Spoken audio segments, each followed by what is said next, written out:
So, all right, guys, so today is a big day. So, Aubrey leadership here and myself have been working hard to make this program great. Pre-Hospital Blood has been on the horizon for a number of months, maybe even years. Today's the day. We're going to start rolling this out.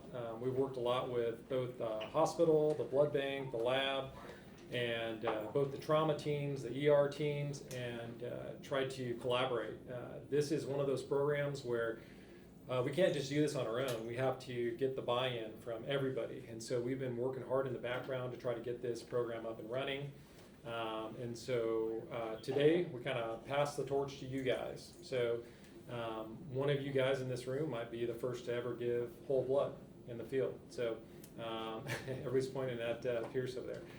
So some guys get all the luck, huh? So this lecture is going to be recorded for the other shifts that are going to be watching this later. Just a reminder, guys, that this program will not be successful without your help. So I want to make sure you guys ask all your questions. Feel free to just stop me in the middle. Just ask a question and we'll move on, okay? So here's what we got on the agenda. So first, we're going to learn the protocol, right? You got to know when to give the blood and how to give it, dosages, and what else to give along with it. We're also going to talk about some cases that'll help us kind of solidify the knowledge that we learned about the protocol, kind of apply it to the protocol, so that way we really understand it, look at some outliers. And then we're going to cover the logistics as well, and talk about hands-on equipment training. So I'm going to do the first two on this list, and then number 3 and 4, Captain Brooks will take care of, okay? All right, so with that in mind, this is what pre-hospital blood looks like. You can see sometimes it separates a little bit, and that's okay. We got a little bit of the plasma, a little bit of the PRBCs. This is blood that's already been given. There is a little sticker that's on here. This is called a time strip BT10. And what that does is that tells us if that blood goes over 10 degrees Celsius. So BT, blood temperature, 10 degrees Celsius. So BT10. And so each blood will have this marker on it. And this is kind of like the holy grail. If this thing is blue, it's bad. If it's white, it's still good. And so you can see on the left that white is still good. That's still cooled. But once it gets over 10 degrees Celsius, it will not turn white again. It just turns blue. It stays blue. And you can remember that blue is bad. And then that way you cannot put that blood into a patient. So what do you do if you get blood that is bad? It's turned blue. You got to put it into quarantine. So you literally take it, put it in a biohazard bag, mark with a big Sharpie on it, quarantine, and then it can actually go back into the cooler, the APRU, or you can just keep it at room temperature depending on how long it's been out, okay? So the question becomes, how long can the blood be exposed to ambient temperatures and outside of the range of what we're supposed to keep it at, which is 1 to 6 degrees Celsius? Well, it kind of depends. So what is your plan for the blood? Do you plan to put it back in the cooler because you decided not to give the blood, or do you want to administer the blood? So we have two different rules for this scenario. All right, so if you wanted to place that blood back into the cooler, you have what's called the 30-minute rule. So if it's outside of the cooler for less than 30 minutes, on average, remember outside ambient temperatures, if it's hotter outside, it may be the 20-minute rule. If it's cool outside, it may be the 3-hour rule or something, right? But generally about 30 minutes before that blood will come to temperature, it'll get above that 10 degrees Celsius, after which that BT10 is going to turn blue, and you cannot put it back into the cooler, okay? Because it's outside of the limit. All right, so if it's blue, we talked about it, you put it in the biohazard bag and mark it as quarantine, okay? If it's white, that strip is still white, it can go back into the cooler, okay? Everybody clear on that? Now, what if you said, hey, this blood is kept cool, I want to give it to the patient, but it's been out of the cooler for some time. How long do I have to give it to the patient? So if you want to give the blood, remember we literally warm the blood in a blood warmer, so it should be warm, right?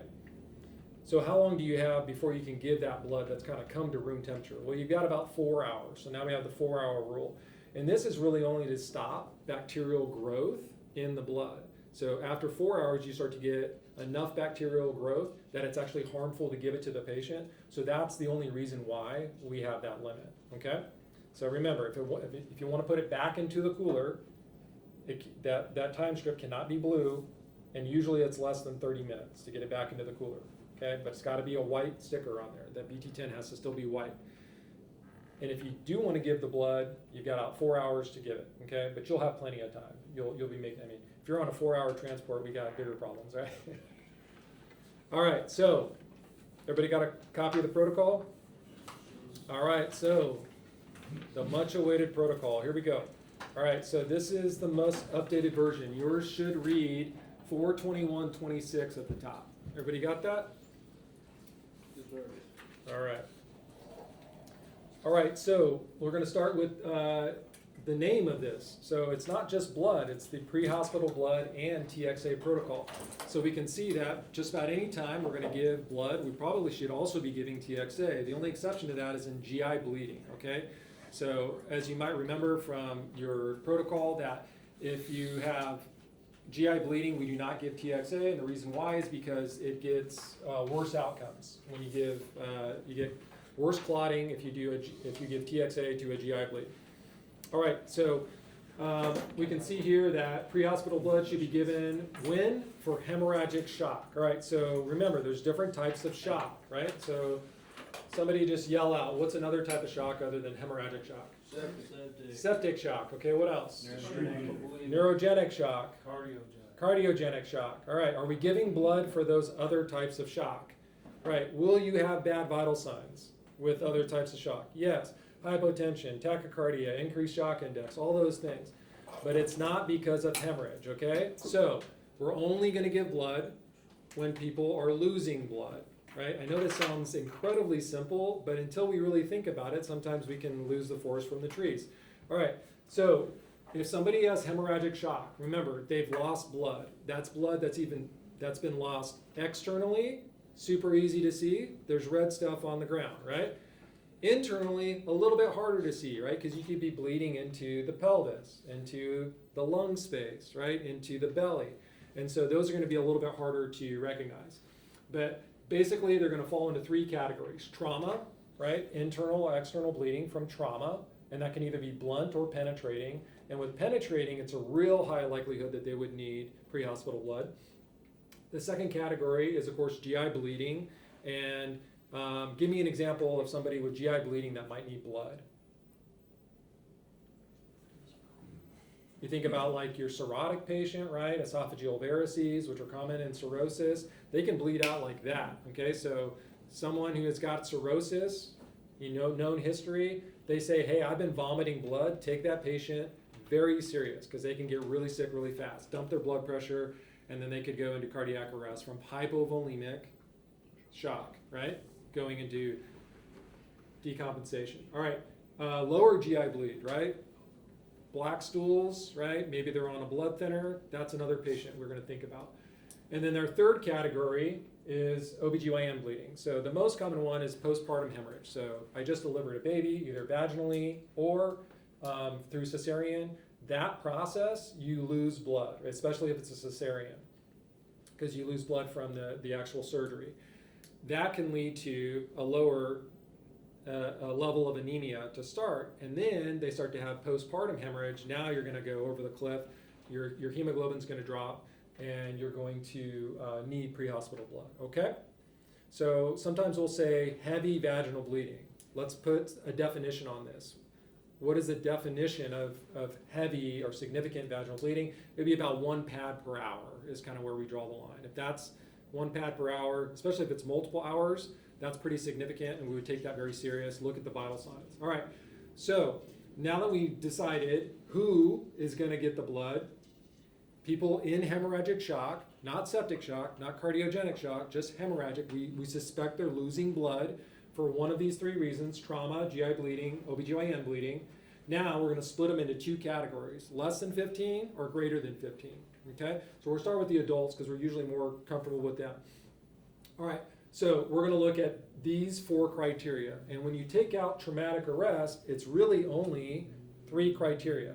We made this very, very simple. In the past, we used to have a much more complicated protocol. Now we've made it very streamlined. So we've got hypotension, high shock index, and low end-tidal CO2.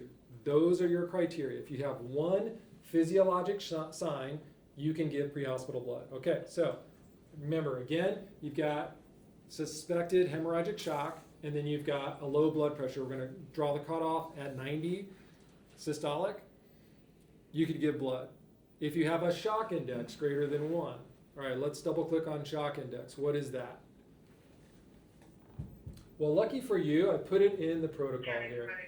So if you look at shock index, heart rate over systolic blood pressure. So this one always messes me up because I can't remember where to put the systolic blood pressure, because where does it go in a normal blood pressure? Systolic on top, diastolic on the bottom. Okay, now remember it's different for shock index. Systolic's going to go on the bottom now, and heart rate's going to go on the top. All right, let's make sense of this. If I had a heart rate of 150 and I had a blood pressure systolic of 50, are you concerned about me? Oh yeah, right? I mean, that's a sick patient. You don't need to calculate the shock index in order to realize that. So if you had a tachycardic patient who's also hypotensive, that's going to give you a big or a small fraction. High heart rate on top, numerator, low on the bottom. It's going to be a big number, right? Everybody with me? Remember 6th grade math, right? All right, so now what if you had somebody who had a heart rate of 105 and a blood pressure of 90? Greater than 1. That's greater than 1. That patient meets criteria, okay? So also keep in mind that sometimes when patients are on beta blockers, that top number, the heart rate, can be a little deceptive. They may be a little bit blunted, when normally their heart rate might be like, 130, but now it's, 110 or something. Okay, just as an example. All right, I don't expect anybody to be doing fraction math on scene, okay? Get vital signs. Here's the quick and dirty method. If those two numbers, heart rate and systolic, are close to each other, then calculate it, okay? Because if you got a heart rate of 100 and a blood pressure of 100, guess what? Shock index is 1. You met criteria, okay? Also, ESO will automatically calculate this for you in your vital signs, okay? But sometimes we're not putting in the vital signs when we're with the patient. Let's say you're on scene of a crash, right? You're not gonna put it in as you're going along, right? So just kind of keep in mind, once you get those vitals, look at that systolic and look at the heart rate.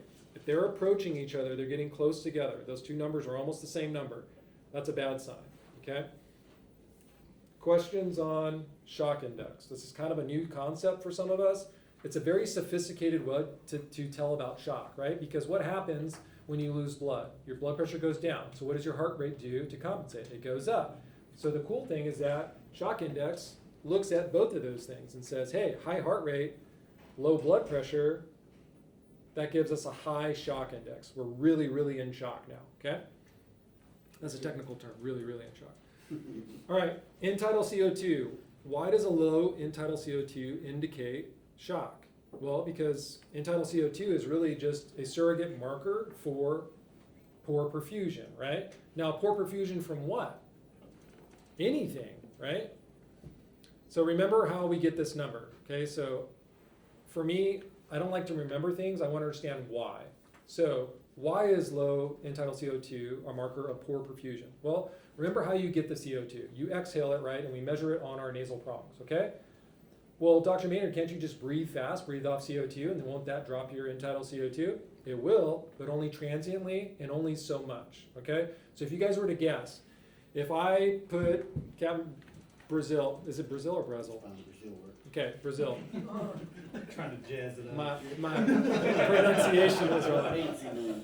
All right, if I put him on an end-tidal CO2 right now, and I said breathe as deep and as fast as you can, we're going to try to lower your end-tidal CO2 as much as we can. So we'll just say, normal's 35, 45, so we'll just say 40. He starts out at 40. How low do you think you could get it by hyperventilating? 25. 20s. It's about 10 to 15. And guess what? It's not going to stay that low. It's going to compensate and then climb back up, okay? So if we can get it all the way down to 25, that would be impressive, Most people can. In fact, I would argue nobody can by hyperventilating, okay? So why does that indicate low end-tidal CO2? Why does it indicate poor perfusion? Well, remember how we got it. Remember, oxygen comes in your nose, goes through your trachea, crosses over the alveoli, goes all the way to the mitochondria, right? I know we're going way back now to biochemistry, and it basically turns that oxygen, combines with glucose, and then has a reaction we call metabolism, glycolysis, and it turns into what? ATP energy and CO2. That CO2 then comes from the mitochondria back up through the lungs, and we measure it at the nose. 833, 8 lane, fire 4, engine 524 minute, 522, response 4, day carbon monoxide alarm, 833, 8 lane.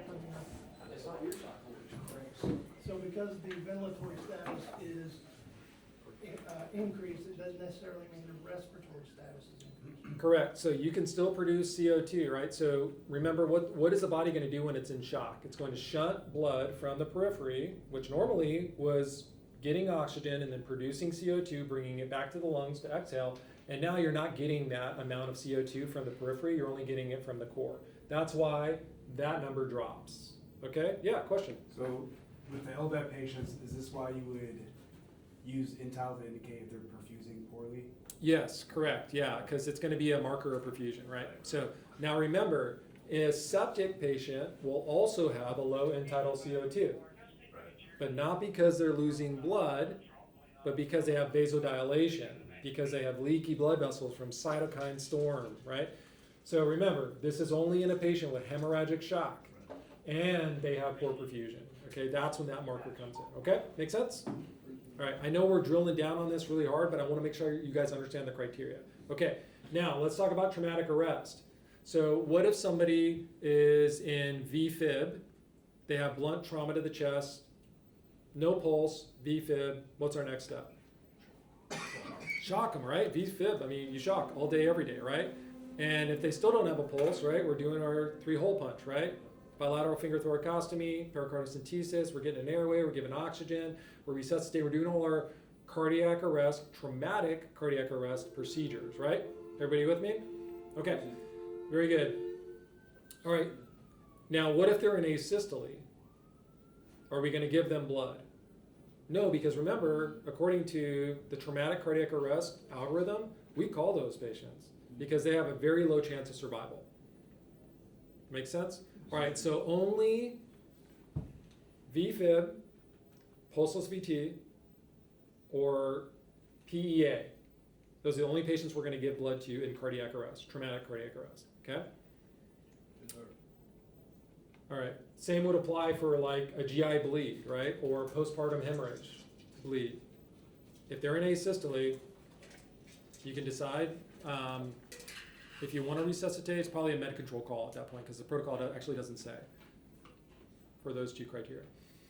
All right, very good. Now let's go to pediatric. So, Dr. Maynard, are you telling me we're going to give blood to like a baby? Yes. Absolutely, right? Babies can bleed out as well, right? From trauma. Usually not GI bleed, but there are a couple kind of congenital abnormalities, GI abnormalities that can cause GI bleeding. Obviously, vaginal bleeding is not going to be a problem in kids, young females. But yeah, absolutely, you can. So we're going to need a different cutoff, right? Because kids are going to have lower blood pressures. But we already know this, right? 70 plus 2 times the age. And so you got a 5-year-old, right? What's your lowest blood pressure that you should get in a 5-year-old? 80, right? So how did you get that? 2 times 5 is 10, plus 70 is 80. Now, I know this sounds silly, but I always like to say it because it's a good reminder. Anything less than 70 is hypotensive. Why? Because 0 age, right? 0 times 2 is 0, plus 70 is 70. So you should never, never, never have a lower blood pressure than 70. Everybody follow me? All right.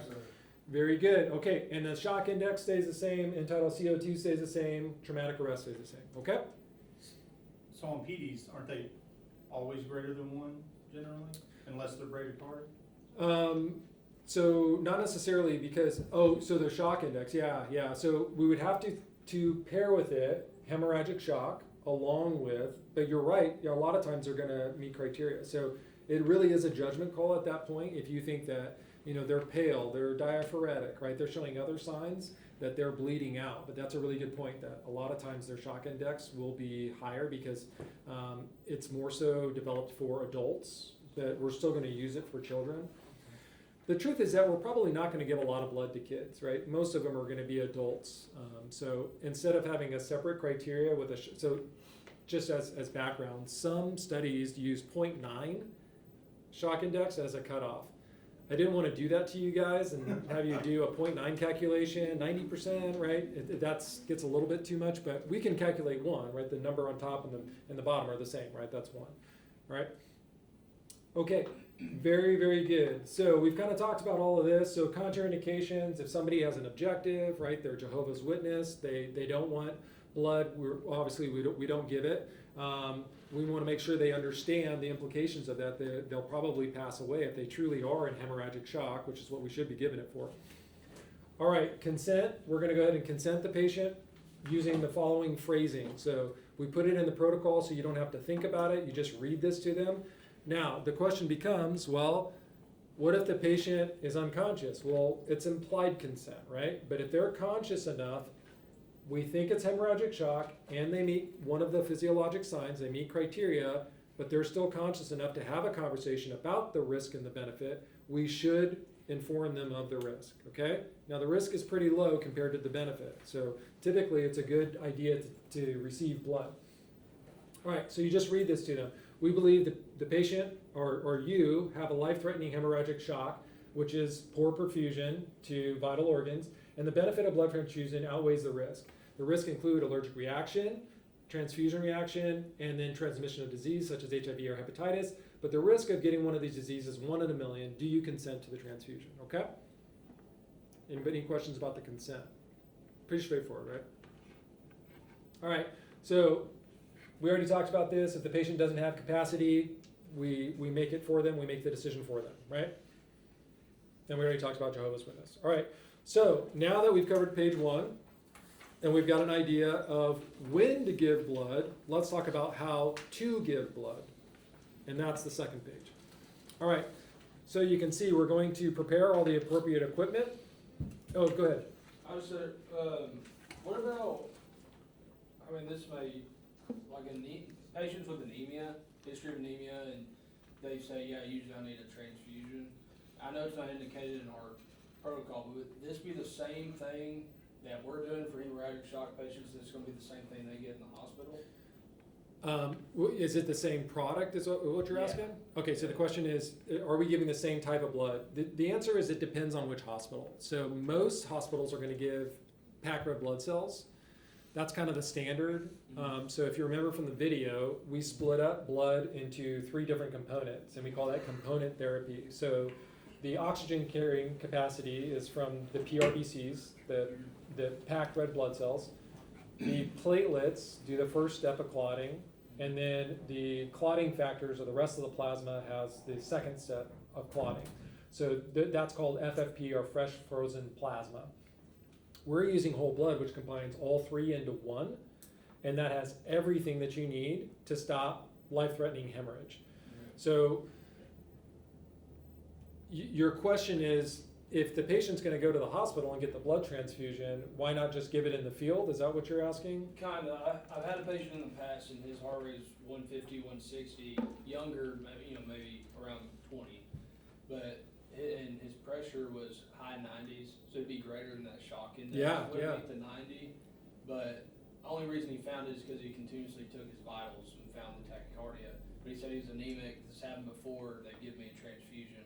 Yeah. I guess the question is, would that be, because it's not indicated in here, is it worth a call to med control, or should we just roll it to the hospital? Yeah, I would tell you, if the patient is not in hemorrhagic shock, meaning they don't meet these criteria, showing that their body is not responding well to this, because there are patients that lose blood very slowly, and they have other compensatory mechanisms to keep them conscious. I'm surprised some of these menstruating females are walking around with a hemoglobin of 5, which if you gave me a hemoglobin of 5, I'd pass out, right? So they can tolerate a good amount of anemia without any vital sign changes. Yeah. So you have to follow the protocol. Yeah. And even if they say, oh no, it's just like the last time, you just give me that blood transfusion, and then they're gonna wanna sign out or something, right? So we're not doing that, No, definitely. Sure. Yeah, but I would say if they meet protocol criteria, then transfuse. If not, then don't. And if it's in the gray area, by all means, call med control. I have one more for you, Doc. Yeah, please. Just because we had a patient, when we were looking at our cases that might have qualified, post-operative hemorrhage. 'Cause Yes. One of our most qualifying patients that I can recall was post-operative, and he was very much in shock. And it was very clear he was bleeding externally from his post-operative. Yeah, there's a couple categories that didn't fit nicely into the protocol, but I would still consider giving blood. So That'd just be a phone call. yeah, I think it's a phone call. The answer is going to be yes, right? If the patient had a recent ortho surgery and then had, bleeding from that, or probably even more so a thoracic or an abdominal surgery. That's what this guy had. He had skin removed. Remember that one? Had all Okay. the skin from losing weight removed. Right. And he was, something came loose and he was bleeding. There was blood everywhere. Yep. Another one is the dialysis fistula, right? So every once in a while, someone gets like afternoon or nighttime dialysis, and then they put their bandages on their AV fistula. They go to bed, they knock their clot off, and they just bleed out in the middle of the night. That patient needs blood all day, every day, right? But it's not nicely. I mean, you might put it in category 1 trauma, right? But it doesn't really fit into one of these categories. So there's going to be things outside of the box. If you think the patient has bad vital signs because of hemorrhagic shock, they're losing blood somewhere, by all means consider giving blood. Yep. All right, so we were talking about getting all our equipment together. So there's basically a few different things that we need to get together, right? So we need the blood. What else do we need to give blood? Saline to put into the tubing, right? We need the warmer, and we need the pump, okay? All right, so the pump is a hand pump. It's called the LifeFlow. Dr. Brooks. You just got promoted, sir. Captain Brooks is going to talk about that later. But basically, it looks like a gun. We call it a phaser because, as you can imagine, if you're on scene and somebody says, "Give me the gun," right? It might create some type of confusion, right? So people are still going to use that term. We call it a phaser instead of a gun.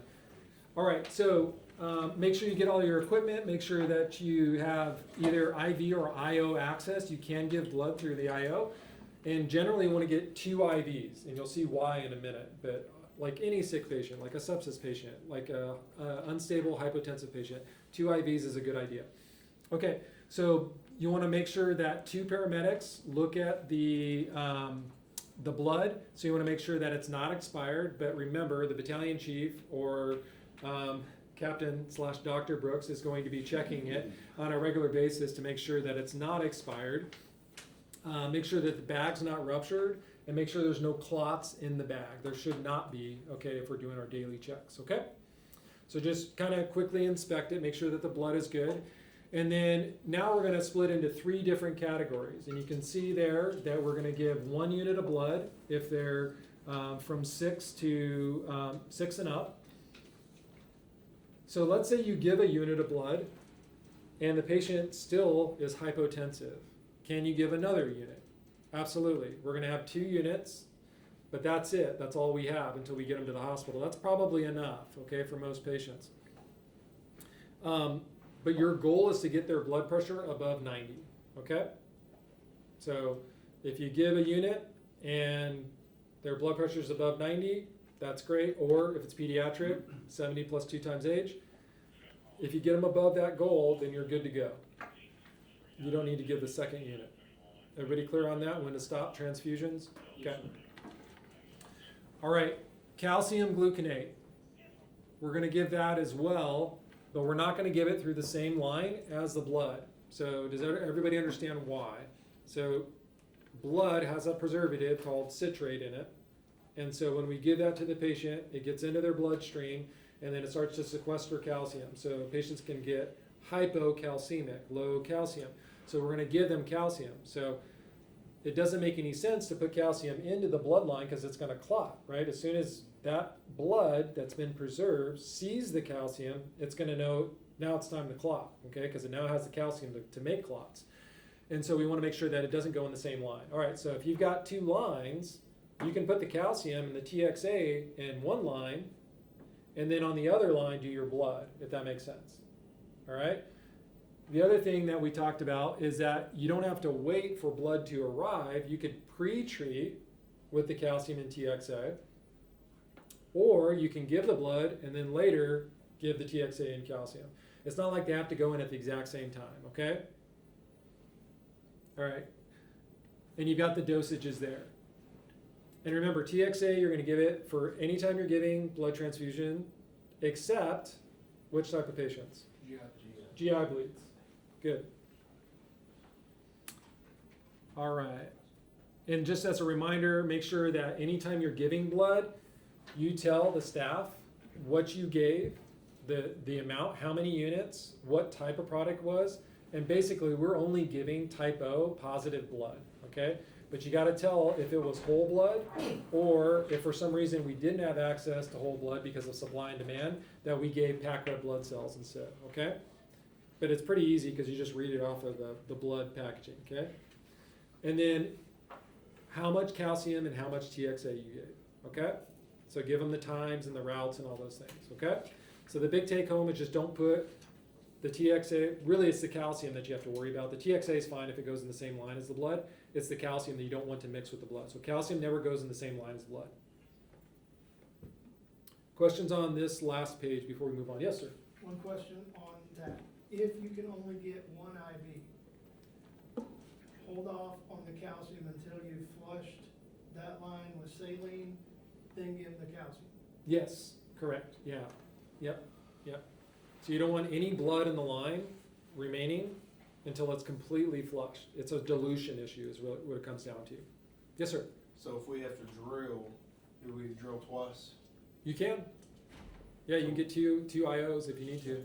If the patient's sick enough, you have to justify it. Yeah, I was just thinking, like, if we can't get any peripheral IVs, if we have to drill, Yeah. then we can't do the same You can do IO two. spot. Yeah, I mean, guys, remember, this is a sick patient, right? We're not giving this to just your average patient. This is someone's in hemorrhagic shock, really high mortality rate.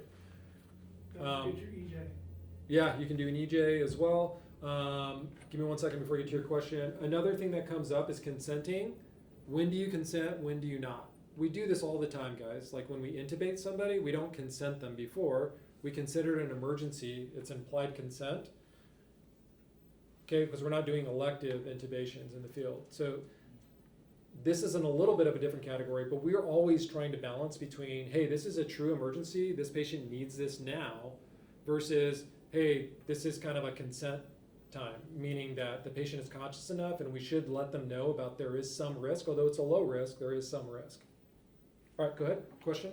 I think I thought it through, but giving it with pressors, so we get a Yeah. blood pressor, and we get the blood pressure at 90, cut the blood. Yeah, so this kind of depends on the nature of the injury, right? So if they've lost enough blood to meet the physiologic sign, they probably need blood more than they need pressors. I think you think about pressors as, hey, we've already given our two units that we have pre-hospital and they're still hypotensive. Now start thinking about push dose epi because that's really all you got, okay? So this would trump. Yes, yeah. And think about it like this. So you're replacing what the patient lost, right? They didn't lose epinephrine, and now you need to give them epinephrine, right? They lost blood, right? So you want to put back what they lost, but if they're still having trouble, now there are some exceptions to like, spinal shock, right? Where their spine doesn't have the nerves to go out and contract those blood vessels. So it does make sense to give epi in that situation. In the hospital, we give a different medication that just works on the periphery called phenylephrine. But anyway, I digress. All right, any other questions? Great questions, by the way, guys. Keep them coming. Doc, if they have an IO and an IV, Yeah. is there a preference to which one you want the blood to go in? I'd probably do- Whichever's flowing better? Yeah, whatever one's flowing better, and I'm guessing it's going to be the IV. Yeah, I would probably prioritize IV. Another question that comes up is, hey, we're getting close to the hospital. We just hung the blood. We're pumping it in, and we arrived. do we finish it? Do we give the blood over to the nurse? I will tell you what the nurses will want you to do is to finish it, because it's less documentation for them and it's an easier transition. Now the good news is that you'll see when we do the demonstration, to pump this in, how long do you guys think it takes to get that full 50 unit of blood? 50 pumps. I don't know how many pumps it takes. Well, if you consider, How many minutes? How many minutes do you think it would take? how many licks does it take to get to the zero center? But if you think that it's giving 10 cc's per pump. Oh, It's a okay. 500 bag, Right. it should be 50 pumps. 50, yeah, yeah. Unless you're half stroking it. 50 squeezers. You gotta get a full squeeze on it. That's right. It's We know how pretty, some of y'all are. it's so. pretty fail-safe. The answer is usually about, it's less than 3 minutes. If you're going full tilt, right, you're gonna get it in less than 3 minutes. You should be able to finish this before you transition the patient over to the ED staff, okay? And they'll like it better. I know all the ER nurses that I've talked to, they say, hey, it's way better if you guys complete it, and then we just say, hey, they gave 2 units of O negative or O positive whole blood in the field. So it's easy for their documentation. Yes, sir. If I'm pushing it in at 10 mils every pump, then what is the difference between IV and IO? Well, resistance, right? And so depending on the location of your IO, the diameter of your IO, you might get a better flow rate out of an IV. Okay. Yeah, and IO is really your second choice. IV would be top choice because it's going to have a faster flow rate. But you can give through, yeah, because, I mean, think about it. The patient's literally in shock. So their periphery is probably going to be shut down, right? So it can be hard to get an IV. All right, so the last page is just kind of some, complications. I will tell you that in all the systems I've talked to about pre-hospital blood, I haven't heard of a single bad outcome of a true transfusion reaction. So these are here just for reference, just to give you an idea of what to do.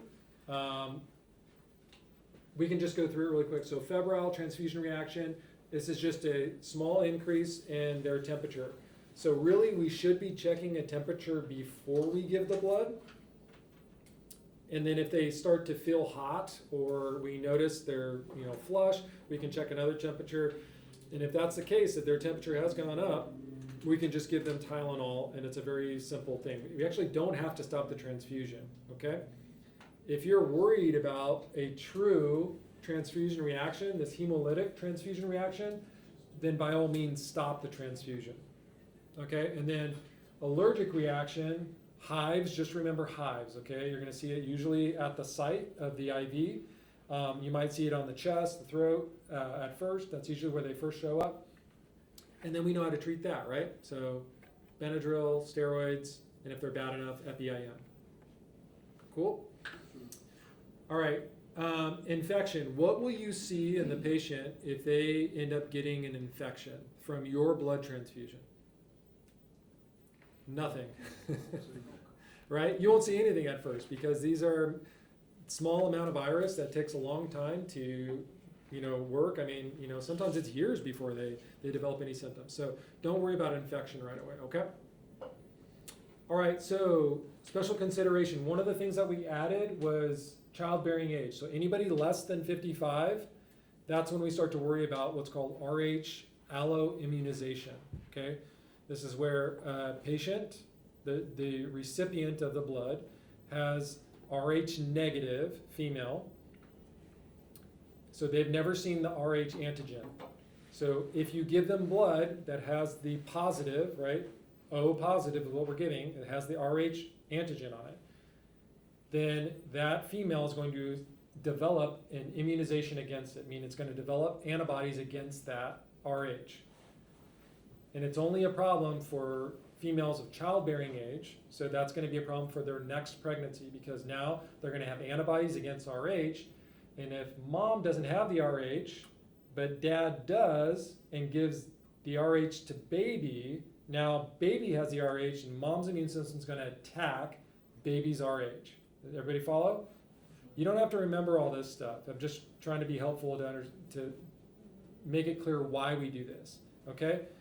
Now, what if you have a male? Do you have to worry about RH? Because men can't get pregnant, right? Everybody cool with that?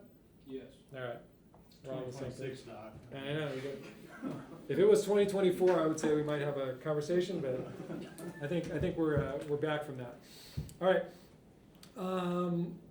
All right, so some other things. So anyway, the bottom line about RH, you're gonna get a lot of comments from nurses, from maybe even the blood bank about RH. They're very concerned about this because in the hospital, we always have the patient's RH status. Remember, in the field, we do not. Remember, the big things come first. This patient's in hemorrhagic shock. If they die, they cannot develop RH alloimmunization, right? And most people do not want to die even if they get the alloimmunization, okay? If you save them from the immunization, but they die, then that doesn't accomplish anything, right? So most people want to survive in order to have the complication, and that's what we're offering the patient. So maybe said differently, hemorrhagic shocks, mortality is here. RH alloimmunization is not a problem today, but only for the next pregnancy. And by the way, we can treat it when they get to the hospital by giving them another antibody that then attaches to RH and hides it from the mom, and that's called ROGAM. Okay? All right, so we're good on that.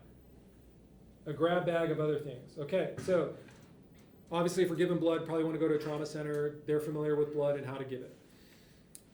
Blood products should always be prioritized if someone's in hemorrhagic shock over crystalloids, right? Because salt water doesn't save people who are bleeding. Blood saves people who are bleeding, right? All right, TXA, and I would also add calcium here. You can give it if blood's not on scene yet. But if you have all three right now, you have blood, you have calcium, you have TXA, which one are you going to give first? Blood. Give the blood first, right? Because that's the priority. That's what the patient's losing. That's what we need to replace. We already talked about this, but if a patient's on a calcium channel blocker or a beta blocker, that may affect their shock index. So let's say you get a patient who's old, they're on metoprolol, which is a beta blocker, good job, and their heart rate is, let's say, 110, but their systolic is 100. What's their shock index? Or let's say their blood pressure is 120 and their heart rate's 110. So they're not quite a shock index of 1 yet, right? But I tell you, you're going to watch that patient like a hawk, especially based off the mechanism. If they have a pretty good mechanism, they may drop their blood pressure and their heart rate may go up. But remember, it's going to be dampened by that beta blocker. All right. Yeah, and we already talked about this. Remember, you're documenting all of this stuff. And Captain Dr. Brooks is going to talk about this in a little bit, about how to document it in ESO and keeping track of all that. Okay? All right, guys, that's a lot to take in with the protocol. So just remember your criteria. Remember the dosages. Double check the bag before you give it. One thing that we kind of glossed over is that this needs to be a manual blood pressure. We're not going off of the automated because, as we know, those sometimes can be off, right? All right. Any questions? Yeah. So we've talked about giving the TXA and the calcium. It is okay to give those together and start the infusion before we give the blood. So you can mix those drugs in a bag and start the infusion even prior to the administration of the drug. You don't have to give them individually. Correct. All right, so in order to kind of solidify what we've learned, we're going to do some cases. And you might recognize some of these patients. They may look familiar. All right, we've got a 75-year-old male. He's got a past medical history of CHF. He's taken Lasix. He's got AFib, and he's on Eliquis. He's got shortness of breath, and he's got black diarrhea for 3 days. There's your patient. It's a questionable care by the paramedics there. I don't know that pericardocentesis was indicated, but nonetheless. Hold the scalpel. Yeah, I don't know what he's planning to do with that scalpel. Looks entirely too happy about that as well. All right, so when we do our physical exam, he's in respiratory distress, he's got clear lungs, and GCS is 15. Clear lungs, interesting. All right, there's your vital signs. What pops out at you? Elevated respiratory rate. Tachycardic, tachypnic, hypoxic, end-tidal CO2, a little bit low, right? Okay.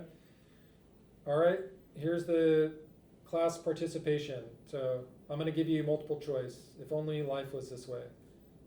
What do you guys want to do next? You want to see the vital signs again? Yeah, that'd be let's go great. with whole blood. Hold on for 500, This is the whole blood class. Okay, we got to vote for Oh, CPAP. no, he's got clear lungs. Yeah, I'd say, blood, please. Blood? Blood for 100. Okay. What is whole blood? I would argue at this point it doesn't meet criteria yet, Yep. right? So CPAP's going to be the answer. First trick question, it wasn't even that tricky. Well, what about the anti-viral? Well, we're doing a blood We're class. doing so a they whole can blood get blood. class, so that generally the answer is C, if I'm guessing. Well, you were guessing. Treat the patient. All right, so next, the patient has a large bloody bowel movement. I don't have a picture of that, but he becomes less responsive and becomes pale. That's not good. Just blew a- Now, these are your blood. Now Pressure, what's the heart criteria rate. for whole blood? Whole blood stock shock index. Okay? All right, now who wants to do what? Whole blood, see. Whole blood. I agree, okay? You guys see why? BP's down, end-tidal's down. What is the criteria that he met once his vital signs changed? Shock index, hypotension, blood. Good job. Good job. So really all three, right? Okay? So if you met one criteria, you have the right to give blood, right? Do we suspect hemorrhagic shock in this guy? Now, Yes. What's his source of bleeding? He's got GI bleed. He's got black stools, right? And he literally had one like on our cot, right?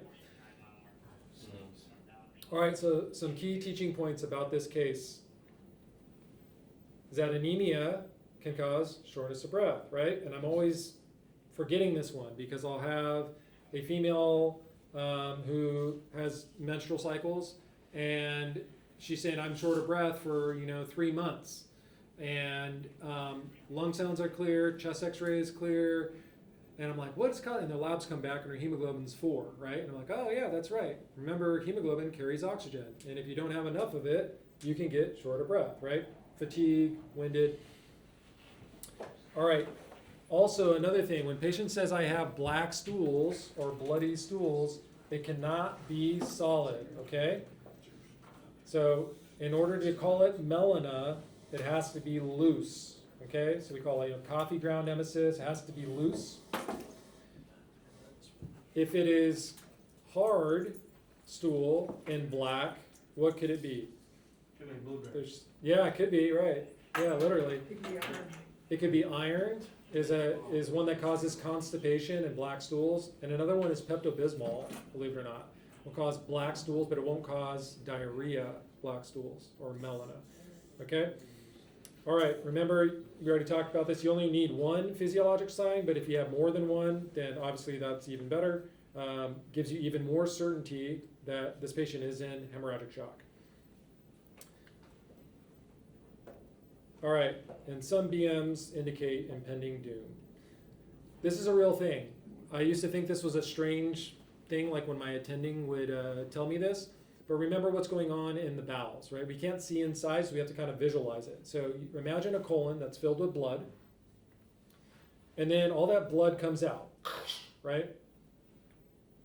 Now, what's going to replace that empty space where that blood was? Fresh blood. More blood, right? So the patient is actively bleeding, okay? You just don't see it, okay? So just remember when a patient has a big bowel movement like that, take it serious because oftentimes they will drop their blood pressure. And I've seen this actual patient. Not the chief, but or this type of patient. All right, let's do some quiz questions, okay? So number one, According to our protocol and literature, what is the primary reason to prioritize low titer whole blood over crystalloids? Bravo. B. B, I agree. Blood is superior to saline for hemorrhagic shock. Everybody know why? Cause it's got everything. Provides balance, resuscitation with oxygen. Yeah. There you go. Yep. So it doesn't cause dilutional coagulopathy, right? You're replacing what was lost.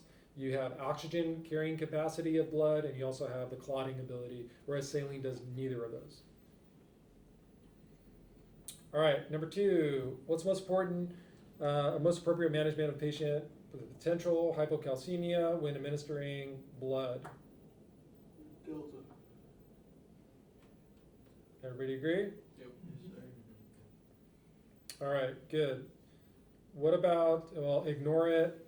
Citrate is not a concern with a single. It probably actually is not, but the protocol says to go ahead and give it because we can't measure, well, technically we can measure calcium here because we have EPOC, but we're just gonna go ahead and treat because the downside of giving calcium is very minimal. You're not gonna like cause an overdose of calcium. And so it's fine to go ahead and give it. What's RhoGAM for? The RA. That's for the RH alloimmunization prevention.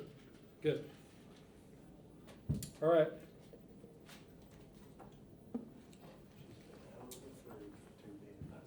What do we do? BT10 turn blue. Bravo. Put it in quarantine. Okay, good. Exceeded the safe limits, can't go back in the APRU. Okay.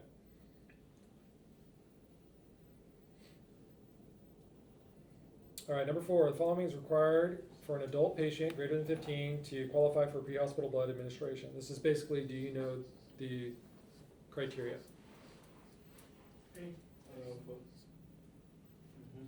Okay, B's out, we can do it with a systolic of less than 90. C, GI bleeding regardless of vital signs? No. Asystolic, no, we don't give it for asystole, so it's gotta be A.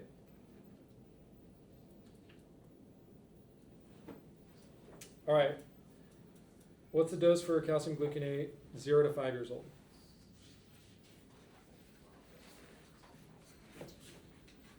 Bravo. Yeah, this is just, can you read the protocol?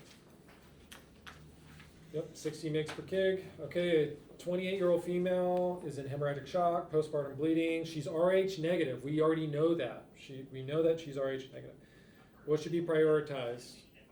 So withhold because we don't want to cause RH alloimmunization. B, only give it if she's RH positive or if RH positive is unavailable.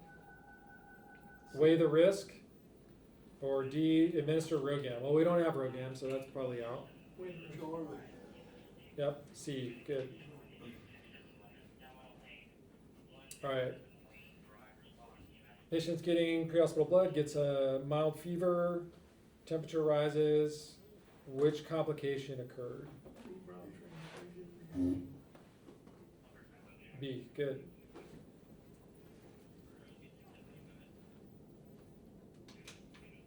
Remember, all of these are really rare, okay? Even the febrile is only about 4%, so you have to give, 20 blood transfusions before you see that? All right, 30-minute rule. Remove it from the cooler for less than 30 minutes. What's the appropriate action? A, discard it. B, transfuse it right away. C, it can likely go back in the cooler, but only if the sticker hasn't yet changed blue. Or D, should be quarantined regardless. C, okay? Good.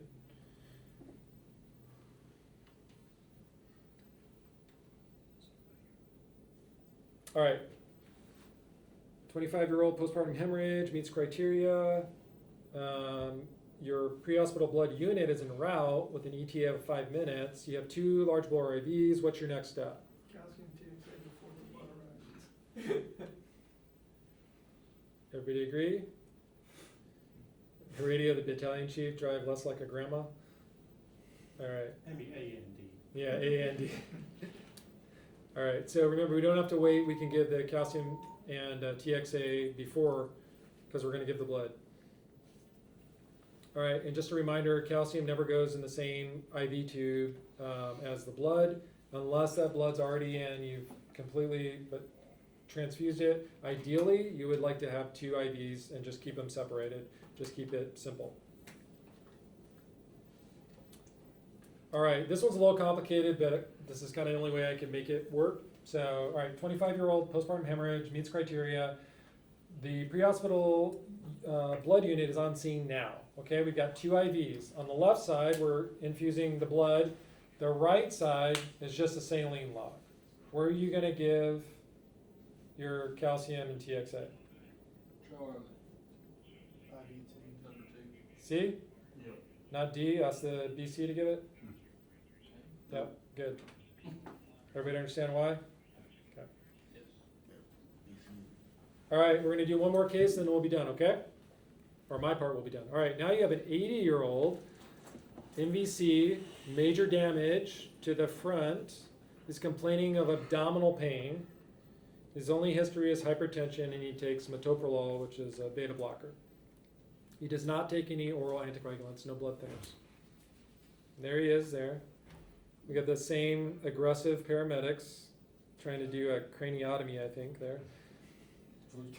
All right, so on exam, we see abdominal bruising, but his GCS is 15. Blood pressure, what do you guys think about those vital signs? Pretty dang good, right? Not too bad, right? Nothing to see here. All right, so what's your next move? Look at those vital signs. You want to give blood? Not yet, You want to give TXA? no. You want to bring the APRU cooler and monitor the patient closely? Mhm. And or just transport to the ED without the cooler. Like Charlie. Say C. See? You sure? Mhm. I agree. All right, now en route, he says, "Man, I feel like I'm swelling up. Man, this pain is so bad." And his blood pressure starts to go down a little bit. Our heart rate starts to climb up a little bit. End-tidal CO2 is now low, less than 25. Now what do you want to do? Give blood. Okay, now you can get blood, right? So the take-home message is